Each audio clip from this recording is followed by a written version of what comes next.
Mendekati agenda pemilihan Ketua Umum Partai Golkar, suhu Munaslup Partai Golkar kian memanas. 7 dari 8 calon Ketua Umum menyatakan kesamaan sikap, yaitu menolak mekanisme voting terbuka untuk pemilihan Ketua Umum. 7 calon Ketua Umum Partai Golkar menyatakan sikap menolak mekanisme voting terbuka karena tidak sesuai dengan ADART Partai dan Tatip Munaslup. Ketujuh calon tersebut adalah Ade Komarudin, Priyo Budi Santoso, Airlangga Hartanto, Aziz Syamsuddin, Syahrul Yassin Limpo, Mahyudin, dan Indra Bambang Utoyo. Sikap penolakan tersebut bahkan dikuatkan dengan surat pernyataan bersama. Partai Golkar ini cuma selain punya pengalaman yang macam-macam, juga punya pengalaman setiap munas pecah dan menjadi partai lain. Pecah dan menjadi partai lain.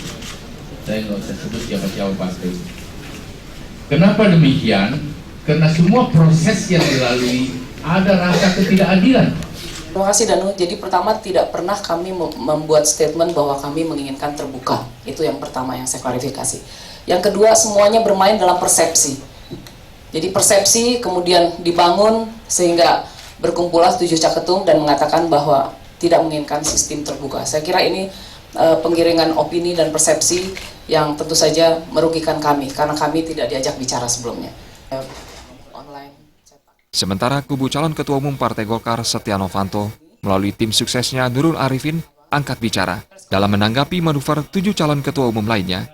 Menurut Nurul Arifin, penandatanganan pernyataan bersama yang dilakukan minus Setia Novanto seolah-olah menyudutkan dan mengiring wacana kalau Setia Novanto mendukung pemilihan dilakukan secara terbuka. Padahal Setia Novanto tidak pernah memberikan pernyataan apapun pada Munaslup kali ini. Alit Sidi dan Alit Putra balik.